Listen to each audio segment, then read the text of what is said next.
If you look at the statistics from the past few years, cancer starts to feel like an unbeatable disease. Professor of biology Dr. Thomas Seyfried shocked many people when he stated that in the United States alone, 70 people die from cancer every single hour. They estimated and found over 2 million in the United States, with almost 612,000 deaths. And this comes from the American Cancer Society, as I said. And if you take this 600, it's like 611,000 some odd number. And if you take that number and divide it by 365 days, you get about almost 1,700 people a day are dying from cancer, approximately, when you take that bigger number. And then if you divide that number, about 1,700, by 24, you get the approximate number of people dying from cancer each day in the United States. And that comes to just about 70 people per hour are dying from cancer in the United States. That's because modern medicine is focused not on finding truly effective treatments, but mostly on prevention. Dr. Seyfried argues that this approach exists because cancer is still widely viewed as a genetic disease. But in his view, that assumption is wrong, and this very misunderstanding is what stands in the way of developing an effective cure for cancer. The major improvement in cancer was all prevention.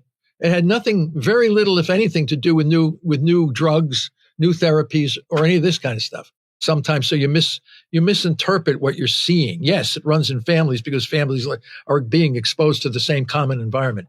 And there are genetic risk factors, don't get me wrong, but none of them are 100% penetrant, meaning they're secondary. And all of the ones that we have studied, the genetic so-called germline mutations, every one of them affects the mitochondria in one way or another, making mitochondrial dysfunction the prime cause of cancer. And it's once you know what the prime cause is, then you immediately know what the therapies are to manage it. The real problem is that we usually ask the wrong question. What causes cancer? That question misses the point. Cancer is a complex disease, tied to many different factors. The better question is, where does cancer begin? Research by Thomas Seyfried shows that all major cancer risk factors first hit the mitochondria. Cancer begins with mitochondrial dysfunction.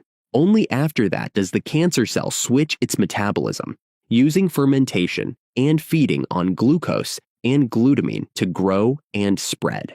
The oncogenic paradox was put out by Albert Szent-Györgyi, a Nobel Prize guy, who said that there seems to be so many different provocative agents that could precipitate cancer, but what is the common pathophysiological mechanism that could link all of these different provocative agents? For example, chemical carcinogens. A chemical is called a carcinogen because it's been linked to the formation of cancer. Radiation exposure. People fear radiation because they say you could get cancer from it. Intermittent hypoxia, like from sleep apnea. Systemic inflammation that's often seen in people with diabetes and obesity. Oncogenic viruses. There are papillomaviruses, hepatitis C viruses, a variety of viruses that are linked to the formation of cancer, of being older, genetic germline risk factors. So what was stumbling to the field, even to Sid Mukherjee, who wrote The Emperor of All Maladies, which is a New York Times bestseller, a Pulitzer Prize book.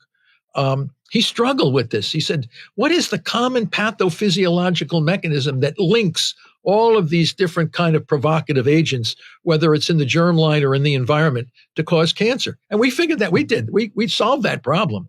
We showed that every one of those risk factors disrupts energy metabolism, respiratory energy metabolism in the mitochondria, allowing a compensatory shift in how that cell gets energy. And that shift is associated with dysregulated cell growth because the organelle, the mitochondria that controls the differentiated state of the cell, is corrupted and the cell falls back on its default state, which is proliferation. So we know pretty clearly what the hell is going on with cancer. At first glance, it seems obvious that restoring mitochondrial health requires major lifestyle changes: diet, exercise, discipline. But recent research on circadian rhythms and mitochondrial respiration shows something far more interesting. Mitochondria do not work the same way at every hour of the day. Mitochondria are tightly linked to our internal biological clock. In the morning, they actually shift the way they breathe and produce energy. According to researchers, this window can be used strategically to strengthen or even restore mitochondrial health. In simple terms, a few small morning habits can have a powerful effect on your mitochondria and may help prevent the development of cancer cells. One of those habits is cold exposure, specifically a cold shower. Cold is one of the strongest metabolic signals known in biology. Short-term cold exposure activates PGC1 alpha, the master regulator of mitochondrial biogenesis. Put simply, the body receives a signal of energy shortage and responds by upgrading existing mitochondria and producing new ones. Animal studies also show that brief cold stimulation increases mitochondrial density and, most importantly, improves mitochondrial insulin sensitivity. From the perspective of Dr. Thomas Seyfried, cancer cells handle energy stress very poorly, especially when glucose is limited. A cold shower in the morning creates this stress before your first meal, when insulin levels are at their lowest. On top of that, in the morning, your body is already in a mild ketogenic state after the overnight fast. Cold exposure amplifies this effect dramatically. But once you realize what the tumor cell needs to survive, and clearly we have interrogated these tumor cells to know exactly what they can and cannot use, it becomes clear how to manage them. You just pull the plug. Now, on the two fuels that are driving the dysregulated growth, and you transition the whole body over to fatty acids and ketone bodies, which the normal cells can use, but the tumor cells can't. Therefore, they become checkmated and die, without toxicity. Another powerful morning habit is breathing exercises with intermittent hypoxia. In other words, breath hold training. This is something professional athletes have used for years. In sports medicine, intermittent hypoxia is often applied during injury recovery because studies show that short bouts of low oxygen improve mitochondrial structure, increase their number, and boost ATP production. That's a clear sign that mitochondrial function is being restored in muscle tissue. In practice, though, the benefit isn't limited to muscles. Mitochondrial function improves throughout the entire body, and the best part is how simple it is. You only need about 7 minutes. Sit in a comfortable position. For 1 minute, breathe calmly through your nose. Then take a deep breath and exhale slowly. At the end of the exhale, pinch your nose and hold your breath for 10 to 20 seconds. Your goal is to reach mild, manageable discomfort, not panic. Then breathe normally again for 1 minute. Repeat this cycle about 8 times. It takes very little time and is much easier than cardio or a full morning workout, yet far more effective when it comes to mitochondrial health. And healthy mitochondria create an internal environment where cancer cells struggle to survive and grow. Cancer is very, very rare in normal mitochondria. We haven't found any tumor yet that has normal mitochondria. So one way to prevent cancer is keep your mitochondria healthy. We also can't ignore the growth drivers of cancer cells. Dr. Seyfried is convinced that the main fuels for cancer are glucose and glutamine. Without access to these two substances, cancer cells simply can't survive. They die off on their own. That's why Seyfried sees therapeutic ketosis as a powerful weapon against the disease. The problem is that reaching this state usually requires fasting, and for the average American, prolonged fasting is extremely difficult, both physically and psychologically. Now, it's very hard to go cold turkey on this whole thing. So when I say that means, I'm going to eat a big meal today, and I think I'm not going to eat any food for the next 3 or 4 days, just drink water. Your body is going to have a tremendous reaction against this, because our brains are glucose addicted. It's like cocaine, nicotine. It has a powerful addictive effect on our behavior. You can do 24 hours. You start drifting into 48 hours and you start getting cranky and upset. And then the third day you're miserable. You're saying, well, I don't want to do this. Okay. And they said, well, most people drop it. They can't do it anymore. I said, well, this is too dramatic. But what we do for the cancer people, my physician colleagues, is that we have to transition the cancer patient away from glucose to ketones. The most comfortable time to enter therapeutic ketosis is actually the morning. After a night's sleep, you already have a built-in fast of about 8 to 10 hours. All that's left is to skip breakfast. Instead, replace it with green tea, which contains natural compounds that help blunt hunger. Or have a cup of black coffee without sugar. Thanks to its polyphenols, coffee affects your mitochondria, doesn't trigger an insulin response, and stimulates lipolysis, fat burning, which helps keep strong hunger at bay for a while. It's important to remember that morning is, first of all, a hormonal surge inside your body. Cortisol is high. Insulin tends to be elevated. All of this is meant to wake you up.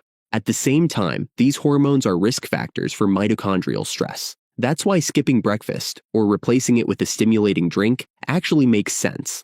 With about 14 hours without food, your body usually won't experience real discomfort. You go through a period of adaptation to therapeutic ketosis, a state that, according to Thomas Seyfried, is completely natural from an evolutionary point of view. It's the adaptation of taking advantage of the flexibility of our physiological systems to do this naturally. Our Paleolithic ancestors had no choice. They didn't become glucose addicted only because there was no high glucose foods in the environment to make them glucose addicted. They were always in ketosis. Now, did they want to be there?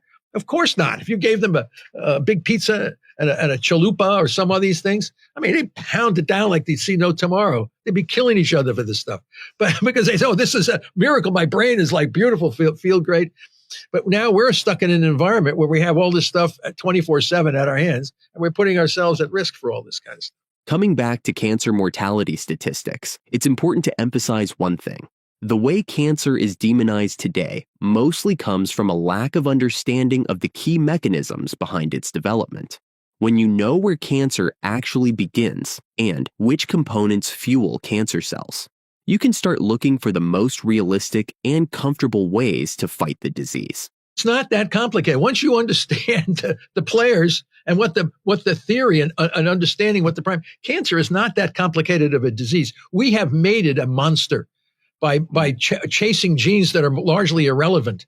Their downstream effects. So we created a monster by our lack of understanding of the biology of the problem. The morning habits we talked about today can't really be compared to proven drug-based treatments. But that doesn't mean they're useless.